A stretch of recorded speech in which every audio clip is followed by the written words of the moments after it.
திரு ஸ்ரீராம், இங்க பிரதமரனுடைய தமிழ்நாடு வருகை பொன்ராஜ் சொல்றாரு, ஒரு 15 நிமிடத்துல என்ன பெருசா பேசிட முடியும், அரசியல் ரீதியா என்ன கருத்துக்களை பரிமாறிக்கொள்ள முடியும் அப்படிங்கிறாரு. ஆனா அந்த வருகை சில முக்கிய நிகழ்வுகளுக்கான தீர்வுகளை கொடுக்குமா? அது கூட்டணி விவகாரமோ சரி, அதற்கு பிறகாக வருகைக்கு பிறகாக அடுத்தடுத்த நாட்களில் நடைபெற போகிற உயர்மட்ட குழு கூட்டத்திலிருந்து ஒரு மாநில தலைமைக்கான மாற்ற அறிவிப்புகளோ வருமா அப்படிங்கிற ஒரு கேள்வி எழுந்திருக்கு. உங்களுடைய பார்வை?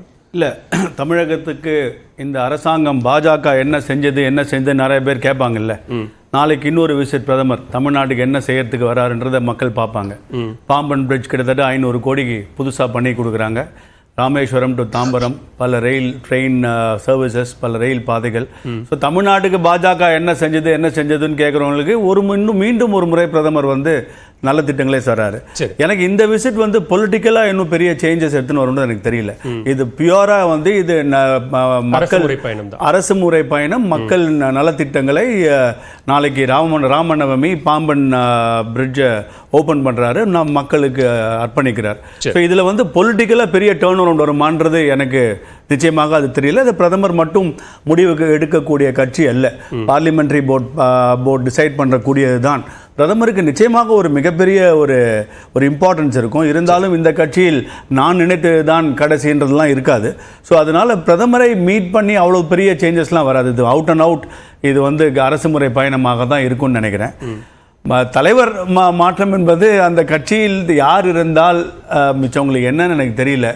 அண்ணாமலையை பற்றி ஏன் இவ்வளோ கவலைப்படுறாங்கன்னு எனக்கு தெரியல. பாஜக கூட்டணி இல்லாமல் ஆட்சி இங்கே வந்து கண்டெஸ்ட் பண்ணணும்னு சொல்கிறவங்க வாழ்க்கையில் தனியாகவே நின்று வின் பண்ணாத திமுகவை பார்த்து ஏன் இந்த கேள்வியை கேட்க மாட்டேங்கிறாங்கன்னு தெரில. அவங்களுக்குலாம் மட்டும் கூட்டணி என்றைக்குமே வேணும். ஆரம்ப காலத்துலேருந்து இன்றைக்கி வரைக்கும் 4 கை காலை வச்சுருந்து நடக்கிறவங்கள பார்த்து நீங்கள் கேளுங்க, ஏன் இவ்வளோ வருஷம் நீங்கள் ஆடிட்டீங்களே உங்களால் தனியாக ஓட முடியாதான் நீங்கள் கேளுங்க. இங்கே வந்து பாஜக கூட்டணி வச்சு ஏன் வைக்கிறாருன்னு கேட்கறது அது பாஜகவோட டிசிஷனுங்க. அது இன்னைக்கு ஆல் சடன் இன்னைக்கு தமிழ்நாட்டுக்கு இன்னைக்கு பாஜக அண்ணாமலை வந்ததுக்கு அப்புறம் தமிழ்நாட்டில் வளர்ச்சி அப்படின்றது எல்லாருக்கும் நிதர்சன உண்மை. இல்ல, அதிமுகவினுடைய தோல்விக்கு பாஜக தான் காரணம், அதனால நாங்க கூட்டணியை விட்டு வெளியேறுகிறோம்ங்கிற அதிமுகவோட மீண்டுமாக போய் கூட்டணி அமைத்து தேர்தலை சந்திக்கக்கூடிய நிலையில தான் பாஜக இருக்கா அப்படிங்கிற கேள்வியும் அதனூடா எழுது. அப்ப அதை ஏற்றுக்கொள்ள வேண்டியது அதிமுக. இதுதான் இப்ப எனக்கு தெரிஞ்சு நான் திருப்பி சொல்றது வந்து இந்த கூட்டணியை சேர விட கூடாதோ என்பதுதான் பல பேரோட கருத்தாக இருக்குன்னு நினைக்கிறேன். ஏன்னா பல கருத்துக்களை சொல்ல வேண்டியது வரும். இப்ப நான் சொல்லுவேன், நீங்க 7 கான்ஸ்டிட்யூன்சில நீங்க டெபாசிட் போச்சேன்னு கேட்பேன். தனியா நின்னீங்களே, நீங்க ஏடிஎம்கே ஆச்சு, நீங்க எதுக்கு 7 கான்ஸ்டிட்யூன்சில டெபாசிட் விட்டீங்க, பிஜேபி 2வது வந்துச்சேன்னு கேட்பேன். இதெல்லாம் இரிட்டேட் பண்ணும். அதுதான் ஒரு ஸ்ட்ராட்டஜி போல. எனக்கு பழைய விஷயம், அதிமுக மிகப்பெரிய கட்சி, மாற்று கருத்தில்லை. பாஜக மிக வேகமாக வளரும் கட்சி தமிழ்நாட்டில். அது மிகப்பெரிய கட்சி, உலகத்தில் 3வது முறை நாட்டை ஆளக்கூடிய கட்சி, தமிழகத்தில் வேகமாக வளரக்கூடிய கட்சி. இன்னைக்கு நிச்சயமாக பாஜகவுடைய துணையும் சில பேருக்கு தேவை என்ற கட்டாயம் இருக்கு.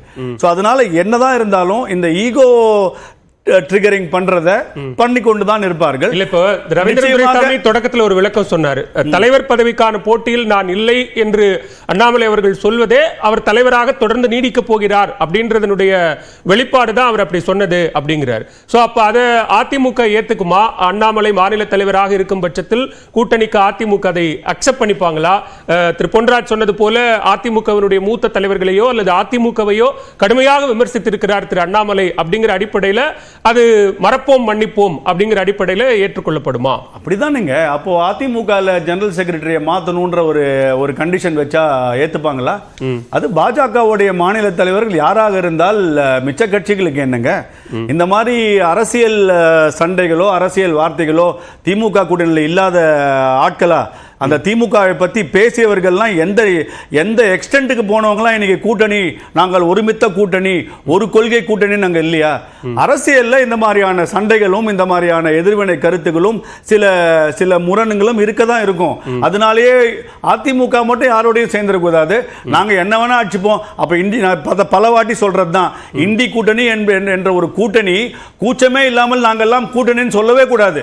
ஒரு தலைவரும் இன்னொரு தலைவரை பார்த்து அவ்வளோ மட்டமாக பேசியவர்கள் நாங்கெல்லாம் இந்தியா கூட்டணி சொல்றதே வெக்கமான விஷயம், கேவலமான விஷயம்.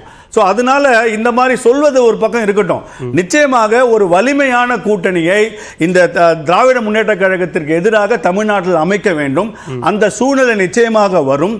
அதில் பல பல சமரசங்கள், பல கசப்பான கடந்த கால விஷயங்களை எல்லாரும் மறந்து சென்று ஒரு சமரசம் செய்து கொள்ள வேண்டிய தேவையே பாஜக அந்த நிலைமையில இருக்கு அப்படின்னா அது நிர்பந்தமா நெருக்கடியா ஏன் அவ்வளவு தூரம் சமரசம் செஞ்சுக்கிற அளவுக்கு ஏன் பாஜக செய்யணும்? நம்ம ஏன் இப்ப டிசைட் பண்றோம்?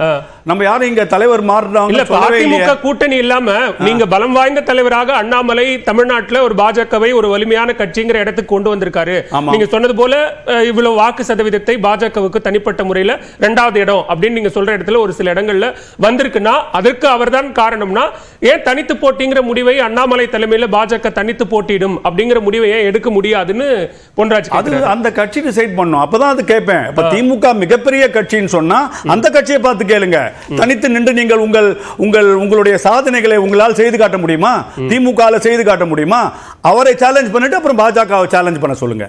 நீங்க பாஜகவை மட்டும் சேலஞ்ச் பண்ண சொன்னீங்கன்னா உங்களுக்கு உள்நோக்கம் இருக்குன்னு தான் அர்த்தம். பாஜக என்ன செய்ய வேண்டும் பாஜக டிசைட் பண்ணுங்க. நம்ம எப்படியா இருந்தாலும் கூட்டணி வேணுமோ கூட்டணி இல்லையோ அந்த கூட்டணி டிசிஷனோ அந்த சூழ்நிலையை பாஜக தேவைங்க. மத்தியில் ஆட்சியில் வந்திருக்கிற கட்சி, பல்வேறு மாநிலங்கள்ல ஆளும் கட்சி. அப்படி இருக்கும்போது பாஜகவை நோக்கி அந்த கேள்வி வராதா? தமிழ்நாட்டில் நீங்க உதாரணத்துக்கு எடப்பாடி பழனிசாமியுடனான சந்திப்புக்கு பிறகு அடுத்த சில வினாடிகளில் உள்துறை அமைச்சர் அமித்ஷா 2026 தமிழ்நாட்டில் என்டிஏ கூட்டணி ஆட்சி மலரும் அப்படின்ற ஒன்றை ரொம்ப உறுதிபட சொல்றாரு. அப்படின்னா அந்த உறுதியை நிலைநாட்டுவதற்கு காப்பாற்றுவதற்கு என்ன ஸ்ட்ராட்டஜி? அந்த ஸ்ட்ராட்டஜில அதிமுக கூட்டணி இல்லாம அந்த ஸ்ட்ராட்டஜியை செயல்படுத்த முடியாதா அப்படின்றது. என்டிஏ டிசிஷன் எப்படி இருக்கும்னு நமக்கு தெரியாதுங்க. என்டிஏவோட யாரெல்லாம் இருக்க போறாங்கன்னு நமக்கு தெரியாது. ஆனா என்டிஏ கவர்மெண்ட் இருக்கும்னு தான் சொல்றாரே தவிர யார் உள்ள இருப்பா யார் வெளில இருப்பான்றது நமக்கு அந்த சந்திப்புக்கு பிறகு என்டிஏ கூட்டணி ஆட்சின்னு சொல்றது தான் ரொம்ப முக்கியமான. நிச்சயமாக இருக்கட்டும். அது என்டிஏ கவர்மெண்ட் தானே, என்டிஏவோட கூட்டணி தானே. திருப்பி பாஜக தனித்து போட்டியிட வேண்டும் என்று சொல்பவர்களே அவர்களுக்கான உள்நோக்கம் நமக்கு நன்றாக தெரிகிறது. திமுகவை பார்த்து அந்த கேள்வியை கேட்கட்டும். ஓகே, முதற்கட்ட கருத்தை எடுத்துக்கிற திரு பொன் வில்சன் 2 கேள்விகள் ரொம்ப பிரதானமா எழுது. ஒன்னு, தமிழ்நாடு பாஜக தலைவர் அண்ணாமலை இல்லாத பாஜகவோடு கூட்டணி அப்படிங்கிற இடத்துக்கு அதிமுக வருதா, அல்லது பொதுச் செயலாளராக திரு எடப்பாடி பழனிசாமி அல்லாத வெளியேற்றப்பட்ட தலைவர்களை எல்லாம் இணைத்துக் கொண்டு அதிமுகவோடு கூட்டணி அப்படிங்கிற இடத்துக்கு பாஜக வருதா? இரண்டுமே அதீத கற்பனை, ரெண்டுமே அறிவு நாணயம் அற்ற கற்பனை தான். எப்படின்னு அதுக்கு எனக்கு கொஞ்சம் இரண்டுமே, அதாவது ஒரு தேசிய கட்சி இந்தியாவை நீங்க சொன்ன மாதிரி 3வது முறையா கன்சிஸ்டண்டா ஆள்கிற கட்சி. நம்மளுக்கு பிடிக்குதோ பிடிக்கல. அதே மாதிரி இந்தியாவில் 15 மாநிலங்கள்ல ஆட்சி செய்கிற கட்சி, சட்டமன்றத்தில் 6 இடங்கள்ல கூட்டணி ஆட்சி செய்கிற கட்சி, 21 மாநிலங்கள்ல யூனியன் பிரதேசம் முதற்கொண்டு கூட்டணி ஆட்சி, மற்றபடி தனித்து ஆட்சி நடத்துகிற கட்சி. அந்த கட்சிக்கு ஒரு சித்தாந்தம் இருக்கும். அதாவது என்னன்னா, இப்ப எப்படி திமுக கூட்டணியில மற்ற கட்சிகளுக்கெல்லாம் ஒரே ஒரு குறிக்கோள், திமுகவை தவிர திமுகவுக்கு 2 குறிக்கோள். இதுதான் கொஞ்சம் அகலமான சிந்தனை.